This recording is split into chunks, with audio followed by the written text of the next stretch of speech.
Hello, welcome back to my new blog. Radhe Radhe, जय श्री कृष्णा। कैसे हैं आप सब? आशा करती हूँ आप सभी अच्छे होंगे और मैं भी अच्छी हूँ। मैं सुमन स्वागत करती हूँ एक और नए ब्लॉग में। तो आज मैं आप सभी को बताऊंगी मैंने अप्पम कैसे बना है। तो मैंने 2 कटोरी यहाँ पे सूजी ले लिया है और मैं यहाँ 1 कटोरी दही ले लूँगी। जिस कटोरी में मैंने सूजी लिया था उसी कटोरी से 1 कटोरी दही मैंने ले लिया है इसमें। अब इसमें मैं पानी डाल के इसको मैं मिक्स करूँगी और चम्मच के बल, और फिर मैं इसको उससे जार से पीस लूँगी। तो पीसने के बाद ये बिल्कुल देखिए मैंने यहाँ पे इसमें पानी डाल दिया। अब इसको मैं मिक्स कर रही हूँ।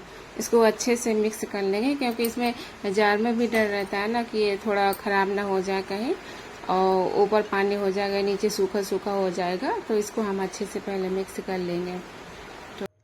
वीडियो एडिट करने में यहाँ पे बारिश हो रही है तो आवाज़ भी आप सभी को बहुत आ रही होगी।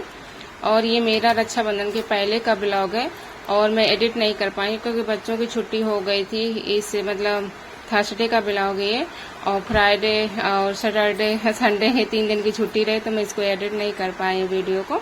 तो इस वजह से मैं इसको बाद में कर रही हूँ। फिर मैंने यहाँ पे इसको मिक्सी जार से पीस लिया है। तो अब मैंने एक बाउल में रख दिया है। इसको ढक कर रख दूंगी 10-15 मिनट के लिए। और जब तक मैं मूंगफली की चटनी बना लूँगी क्योंकि अप्पम के साथ मूंगफली की चटनी बच्चे ले जाएंगे और ये भी लंच में खा के ही जाएंगे। तो इनको भी बहुत पसंद है अप्पम, बच्चों को भी बहुत पसंद है।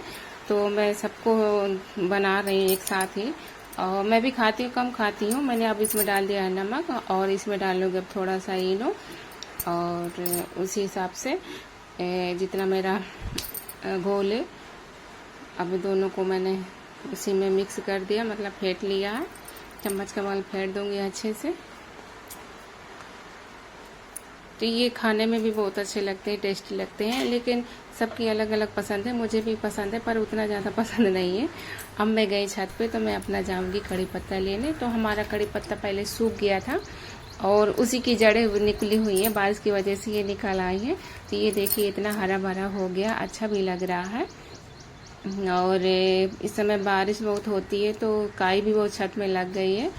और यहाँ देखिए सुबह सुबह कितना अच्छा लग रहा है और बादल भी है और धूप तो निकलती ही नहीं है। और बारिश से सब लोग इस टाइम पे सभी परेशान हैं। आप सबको पता ही है कि न्यूज़ में कितनी बारिश की वजह से शहर मतलब देश पूरा परेशान है।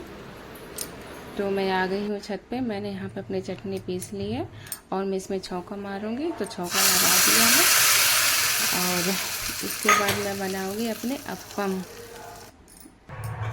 तो अब हमारा सेट हो गया है घोल, तो हम इसको अब बनाएंगे अप्पम। अपने बच्चों को लंच में देंगे क्योंकि वो कह भी रहे थे मम्मा हमको अप्पम ले जाना है। ये उड़ गए हैं तो टीवी देख रहे हैं, तो आप सभी को टीवी की आवाज़ भी आ रही होगी थोड़ा थोड़ा। तो अब मैंने यहाँ पे अपना शुरू कर दिया अप्पम बनाना। तो मैं ऐसे ही पहले हल्के हल्के हाथों से ऐसे ही इसको घुमा दूँगी तो ये अच्छे से ऐसे बनता जाएगा। पहले मुझसे नहीं बनता था लेकिन अब मुझे धीरे धीरे बनने लगा है क्योंकि हम लोग पहले नहीं अपने गांव में खाते थे, हमको नहीं मतलब मालूम था। यहाँ आके हमको मालूम हो गया तो मैं बनाने लगी हूँ। और जो बात सही है तो मैं वही बता रही हूँ। मैं पहले नहीं बनाती थी लेकिन ससुराल में आने से बनाने लगी हूँ और थोड़ा थोड़ा अच्छा भी लगने लगा है, लेकिन शुरुआत में मुझे कम अच्छा लगता था। तो ये देखिए हमारा जालीदार अप्पम मतलब सेक चुका है। तो अब मैंने बच्चों के लंच बॉक्स में अब इनको मैं पैक कर दूँगी। तो फिर पैक करने के बाद बच्चों के बैग में भी डाल दूँगी और बच्चों को रेडी करने के बाद स्कूल छोड़ के आके मैं अपने लग गई अपने काम पे। तो यहाँ देखिए मैं लग गई साफ़ सफाई में।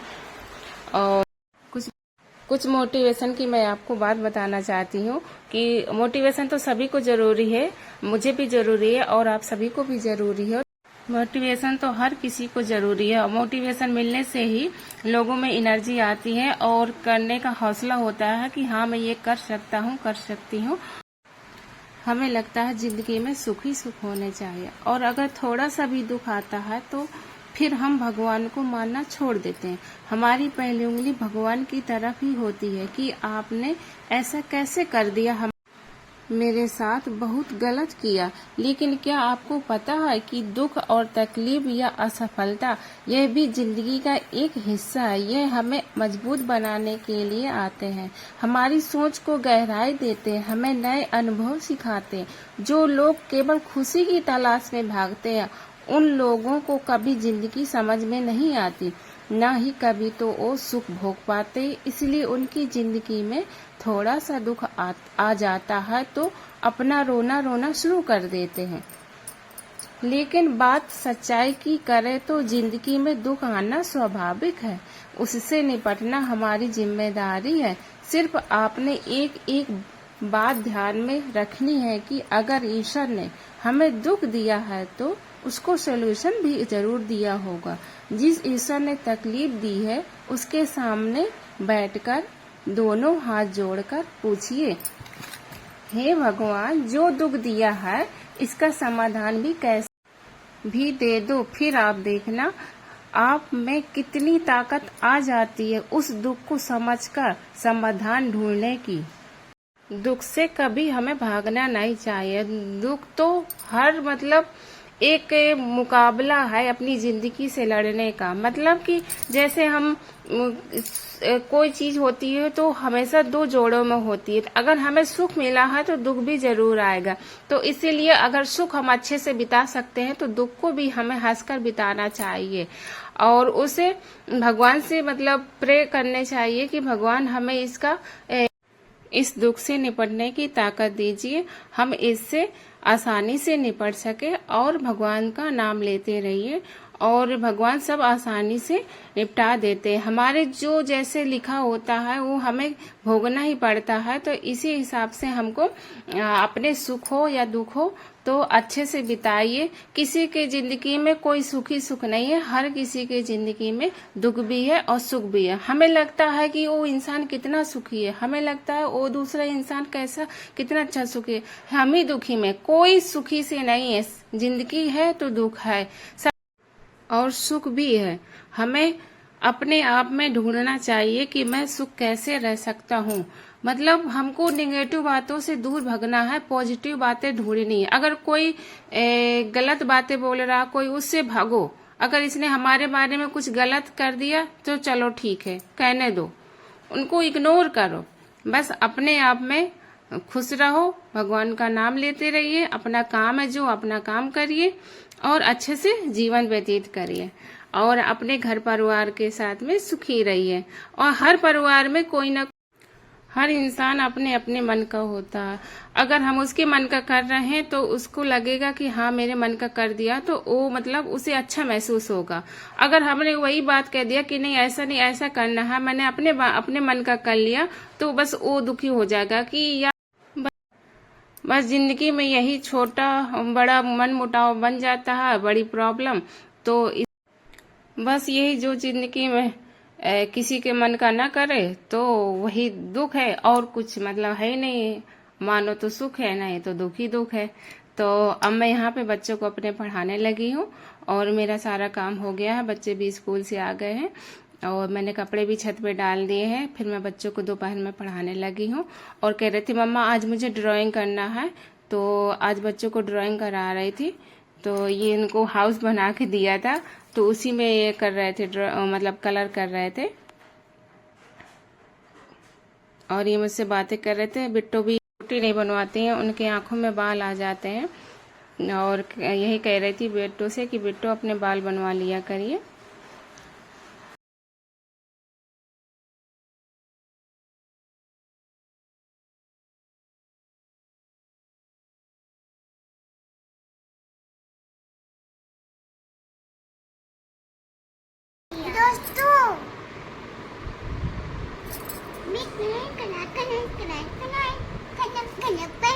अग्निमा आप क्या कर रहे हैं? अच्छा कलर कर रहे हैं।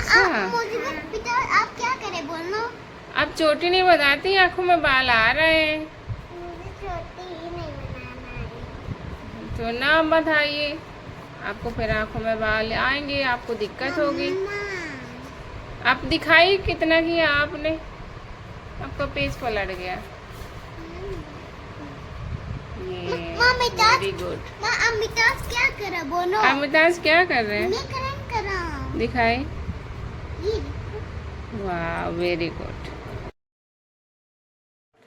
बच्चों को पढ़ाने के बाद मैं आ गई हूँ किचन में। तो बच्चे कह रहे थे मम्मा मुझे पास्ता खाना है, बाबू भी बोलने लगे, बिट्टू भी बोलने लगे कि हमको पास्ता खाना है। तो मैंने पास्ता को उबाल लिया है और डलिया में पलट दिया है। और फिर मैं यहाँ में लगा कढ़ाई को रख के मैंने इसमें तेल डाल लिया, ओनियन डाल दिया और जीरा डाल दिया और कड़ी पत्ता भी रखा था तो वो भी मैंने डाला है, क्योंकि कड़ी पत्ता हर सब्जी में मतलब दाल में कोई भी चीज़ में मैं कड़ी पत्ता ज़रूर डालती हूँ, मुझे अच्छा भी लगता है। और इससे बालों में भी कहते हैं कि बाल भी मजबूत होते हैं, उससे अच्छे होते हैं बाल। तो कड़ी पत्ता मैं ज़रूर डालती हूँ, तो कड़ी पत्ता भी डाल दिया है। और मेरे यहाँ लहसुन और ओनियन मतलब मैरून हो गई है, तो मैं उसमें अब डाल दी हल्दी, थोड़ा ही मिर्च डालती हूँ, लाली मिर्च डालती हूँ, हरी मिर्च नहीं डालती हूँ, क्योंकि बच्चे नहीं खाते, उनको निकाल निकाल फेंकते, फिर मम्मा कहने लगते चिली इसमें पड़ी हुई है, हम नहीं खाएंगे। तो मैं इसमें पीसी और लाल मिर्च थोड़ी ही डालती हूँ बच्चों के हिसाब से, और बच्चों के लिए ही बना रही हूँ, मैं अपने लिए बाद में बनाऊँगी थोड़ी सी। तो अब मैंने डाल दिया है नमक, और टमाटर भी गल जाएंगे अच्छे से नमक डालने पर। तो अब मैं यहाँ पे उसको अच्छे से मिक्स कर दूंगी। तो ये गलने के बाद फिर मैं इसमें पास्ता में मिक्स करूंगी, और पास्ता तो मिक्स करूंगी, इसमें पहले मैं वो डालूंगी सोया सॉस और इसमें सिरका भी डालूंगी, तो साथ में और अच्छी बन जाती है। इसमें टोमेटो सॉस भी मतलब फिनिश हो गया था, नहीं था, तो मैंने ऐसे ही बना दिया था। और ये शाम को कह रहे थे लेके आऊँगा, अब बच्चों को लगता ही रहता है। दुकान में गई नहीं थी लेने, क्योंकि मुझे वो पुड़िया वाला अच्छा नहीं लगता है सॉस, और मैंने बिना टमाटो सॉस के ही मैंने उसको बना दिया पास्ता को।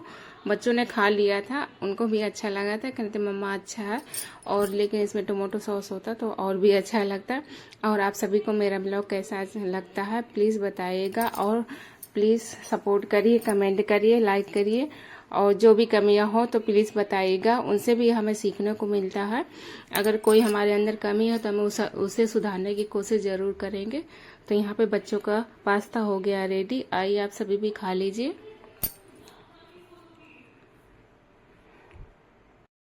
वीडियो तो बना लो, लेकिन एडिट करने में बहुत दिक्कत होती है, बच्चों का शोर शराबा, टीवी का शोर शराबा, तो आप सभी को आवाज़ आती है, तो आवाज़ डालने में बहुत दिक्कत होती है, तो इस वजह से बहुत लेट हो गया है इस वीडियो को।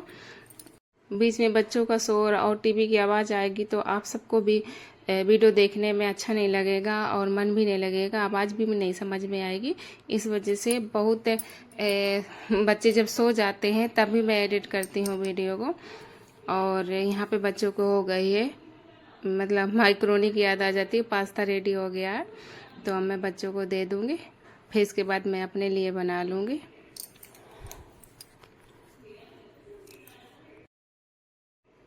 आइए आप सब भी पास्ता खाइए, और बिल्कुल नॉर्मल ही बनाया है मैंने, ज़्यादा इसमें तामझाम नहीं डाला है। इसमें ज़रूर मैंने डाल लिया था अपना थोड़ा तीखा ही है, और ओनियन भी थोड़ा डाल लिया था ज़्यादा, मुझे ओनियन थोड़ा अच्छी लगती है इसमें। बाय बाय, राधे राधे, जय श्री कृष्णा।